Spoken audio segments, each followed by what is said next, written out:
মাধ্যমিকের বাংলা বিষয়ের একটি কবিতা নিয়ে আলোচনা করব। কবিতাটির নাম অস্ত্রের বিরুদ্ধে গান। লিখেছেন কবি জয় গোস্বামী। কবিতাটি আলোচনা করার আগে আমি কবির পরিচিতি সম্পর্কে কয়েকটি কথা বলবো। কবি জয় গোস্বামী 1954 খ্রিস্টাব্দে কলকাতায় জন্মগ্রহণ করেন। বাংলা সাহিত্যের খ্যাতনামা কবি। তার লেখা কয়েকটি উল্লেখযোগ্য কবিতার বই হল রত্নজীব, উন্মাদের পাঠক্রম, ভূতম ভগবান প্রভৃতি। তিনি শুধু কবিতাই লেখেননি, তিনি উপন্যাসও লিখেছেন।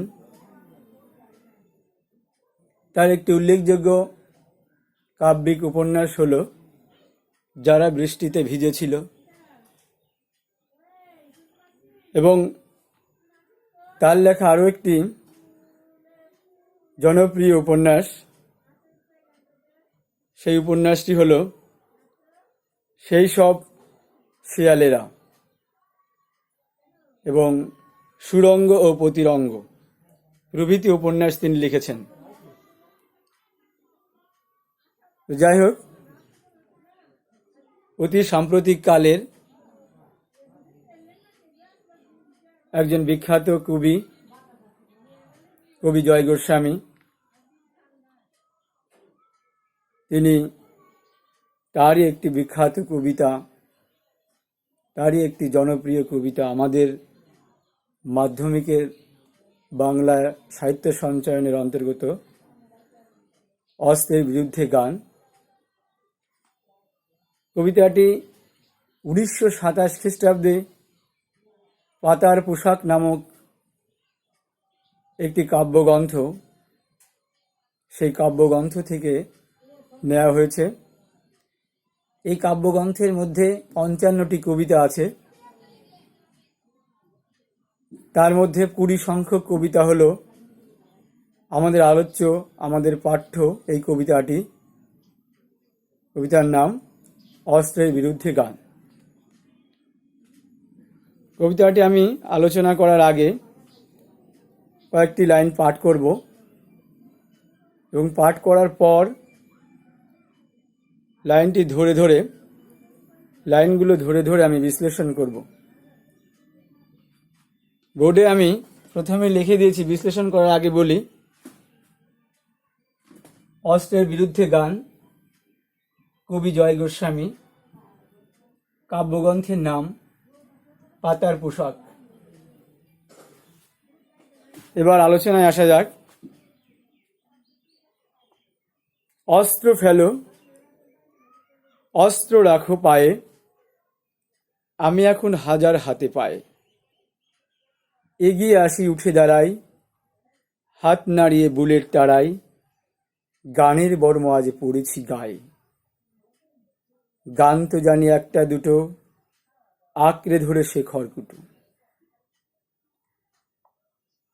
কবিতাটি পড়ার আগে বা আলোচনার বিশ্লেষণের আগে আমি একটু কবিতার নামের দিক লক্ষ্য করব।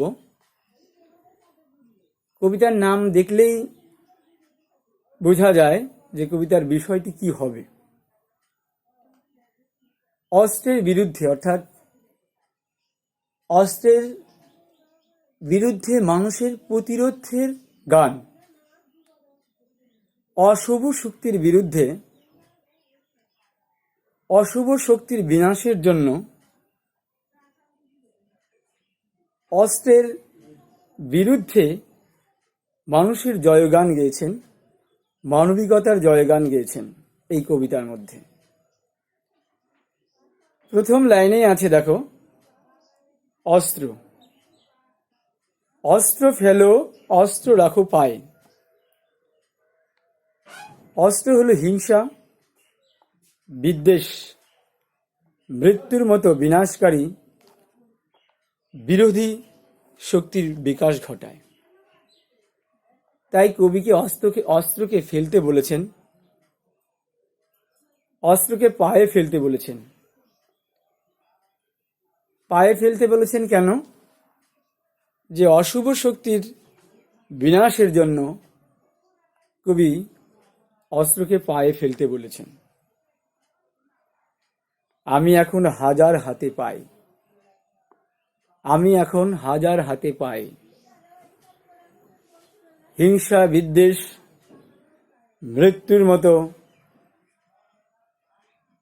মানবিকতা বিরোধী শক্তির বিরুদ্ধে কবি মানুষকে সর্বশক্তি দিয়ে এগিয়ে আসাকে হাজার হাতে পায়ে কথাটির মধ্যে দিয়ে বুঝিয়েছেন। তাহলে আমরা হাজার হাতে পায়ে, আমি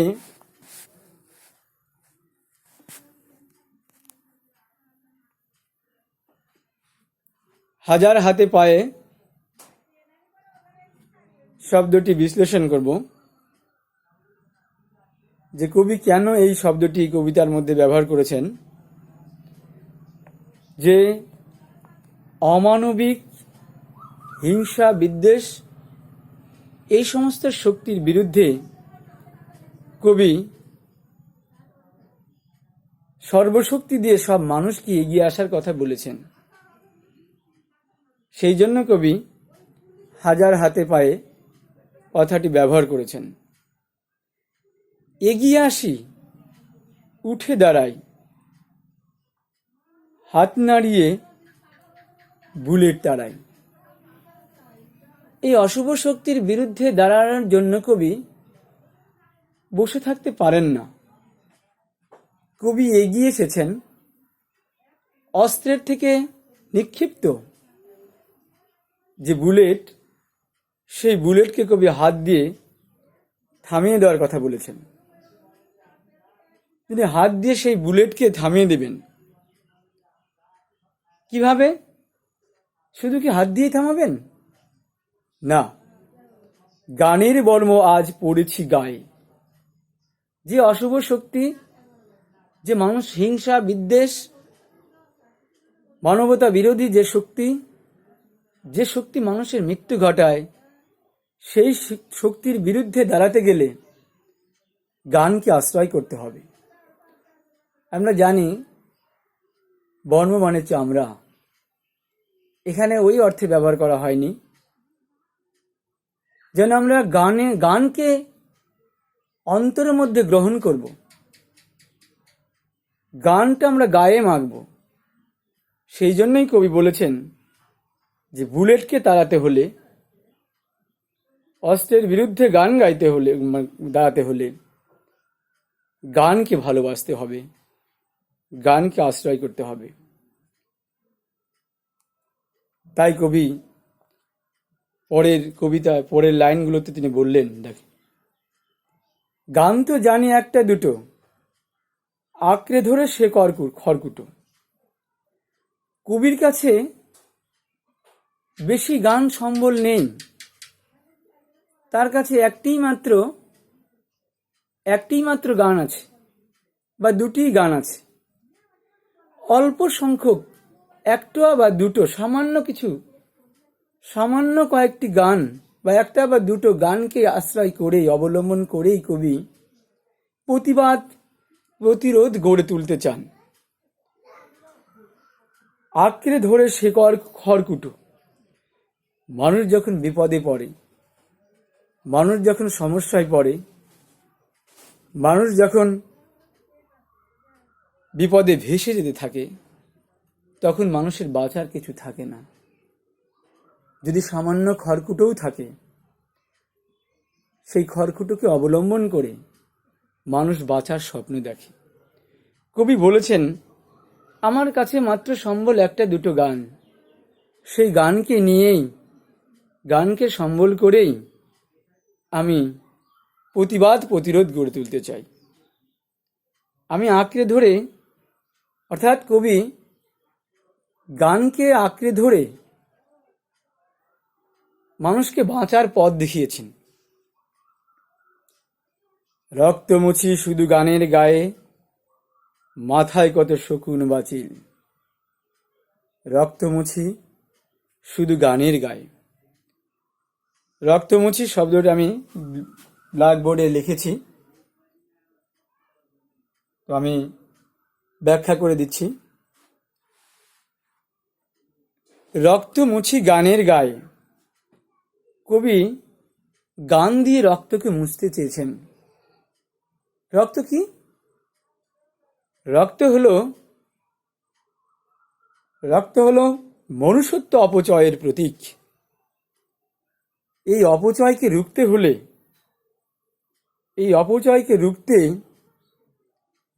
কবি গান চেয়েছেন, গান গেয়েছেন। কারণ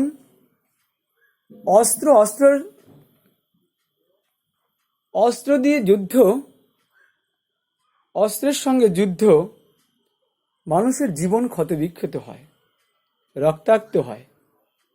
আর গান দিয়ে মানুষ সেই রক্তকে মুছে দিতে পারে। গান মানুষকে ভালোবাসা দিতে পারে। গান মানুষের মধ্যে মানবিক শক্তির বিকাশ ঘটাতে পারে। রক্ত মুছে শুধু গানের গায়ে, মাথায় কত শকুন বাচিল। কবি এটাও লক্ষ্য করেছেন। কি লক্ষ্য করেছেন? যে অর্থাৎ তার দৃষ্টি থেকে এটাও এড়িয়ে যায়নি যে শকুন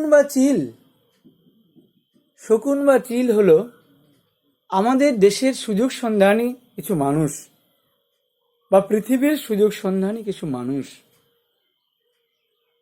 যারা ক্ষমতা, লোভ, অহংকারের গর্বে গর্বিত, যারা যুদ্ধ বাধায়, যারা অস্ত্র নিয়ে লড়াই করে, সেই সমস্ত মানুষকে শকুন বা চিল বলেছেন। আমার শুধু একটা কোকিল, অস্ত্রের সঙ্গে যদি অস্ত্রের লড়াই হয়, যদি যুদ্ধ বাঁধে, মানবিকতা ধ্বংস হয়ে যায়।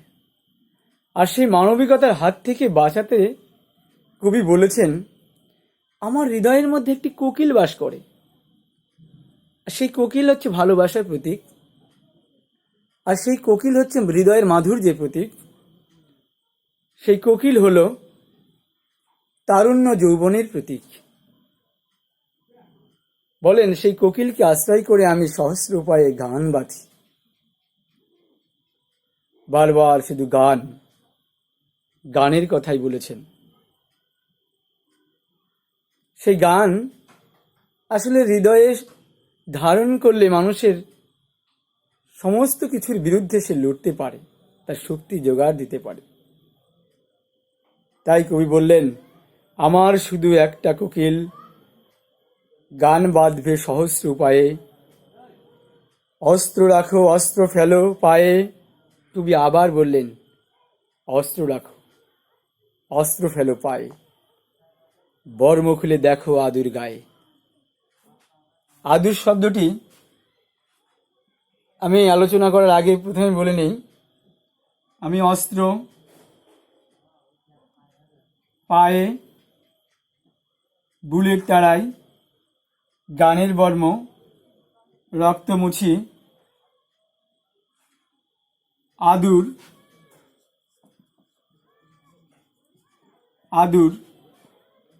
কয়েকটি কঠিন শব্দ আছে যেগুলো আমি বোর্ডে লিখে রেখেছি। আদুর মানে হচ্ছে অনাবৃত, আদুর মানে হচ্ছে খোলা। কবি বলছেন যে মানুষের গায়ে হিংসা, বিদ্বেষ, অহংকার, লোভ, মোহের বর্ম থাকে, সেই মানুষের সেই বর্ম খুলে তাকে গানের বর্ম পড়তে হবে। কি বলেছেন?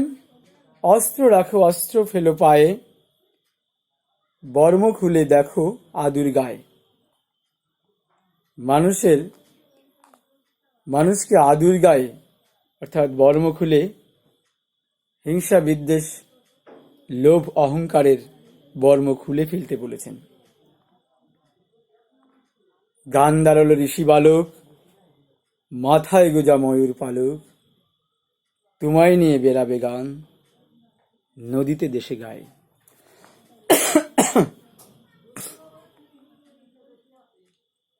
গান দাঁড়ালো ঋষি বালক, মাথায় গোজা ময়ূর পালক। মাথায় গোজা ময়ূর পালক একটি ঋষি বালক, যে ঋষি বালক রাখাল বালক, কৃষ্ণের মতো ময়ূর গোজা মাথায়, পবিত্র বালক, সবসময় পবিত্র, নিষ্পাপ, তার মনে কোনো পাপ নেই। গান মানুষের পাপ, দানবীয় শক্তি, সমস্ত কিছুকে পরিশুদ্ধ করতে পারে। আর সেই গান কবি দেশে বিদেশ, দেশে গায়ে গেয়ে বেড়াবেন। দেশে গায়ে গেয়ে বেড়াবেন কি জন্য? কারণ গান তার ভিতরের শক্তি, গান তার মনের শক্তি। যে গান দিয়ে সে মানুষের মন জয় করবে, যে গান অস্ত্রের বিরুদ্ধে মানুষের প্রতিবাদী শক্তি গড়ে তুলবে, আর সেই গান তিনি সঙ্গে করে দেশে গায়ে নদীতে ঘুরে বেড়াবেন। কারণ কবি জানেন গানই মানুষের একমাত্র মুক্তি। যুদ্ধে অস্ত্রের বিরুদ্ধে যুদ্ধ করতে গেলে, অস্ত্রের বিরুদ্ধে মানুষকে রুখে দাঁড়াতে গেলে গানকে আশ্রয় করতে হবে। গান গেয়েই মানুষের মুক্তি আসবে, সেই কথা এই কবিতার মধ্যে, এই কবিতার এই লাইনগুলির মধ্যে দিয়ে বুঝাতে চেয়েছেন। শেষে আবার বললেন, কবিতার শেষে আবার বললেন, অস্ত্র ফেলো, অস্ত্র রাখো গানের দুটি পায়ে। কি বলল কবি? আবার অস্ত্র ফেলতে পারলেন, আবার অস্ত্র ফেলতে বললেন। কোথায়? গানের পায়ে। দুটি পায়ে কেন বলেছে সেটাও আমি ব্যাখ্যা করে দিচ্ছি। কবি জানেন, বা আমরা সবাই জানি, যে মানুষ যখন দানবীয় শক্তি, মানুষ যখন তার হিংসাত্মক শক্তি পরিহার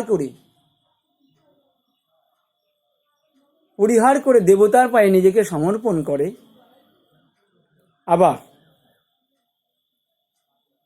অর্থাৎ কি বলতে চাইছি, মানুষ তার একসময় তার দানবীয় শক্তি পরিহার করে সে দেবতার পায়ে অস্ত্রকে নিবেদন করে। কবি এখানে বলেছেন যে আমাদের হিংসা, বিদ্বেষ,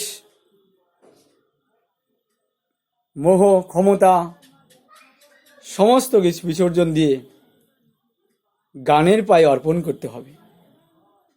সমস্ত কিছুকে গানের পায়ে অর্পণ করতে হবে।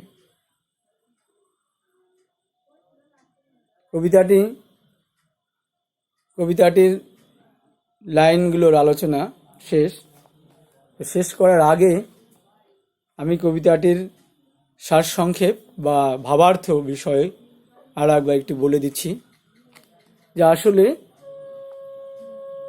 অস্ত্রের বিরুদ্ধে গান কবিতায় কবি অস্ত্রের বিরুদ্ধে মানুষের প্রতিরোধ গড়ে তোলার কবিতা। এই কবিতায় কবি অস্ত্রকে ফেলে মানুষকে মানবিক হওয়ার আবেদন জানিয়েছেন। শুধু কবি নয়, তিনি সমগ্র মানব জাতিকে এগিয়ে আসতে বলেছেন। আমাদের সিলেবাসের অন্তর্গত আরেকটি কবিতা আছে শঙ্খ ঘোষের, আয় আয় আরো বেঁধে বেঁধে থাকি। ওই রকমই যে প্রত্যেকটা মানুষকে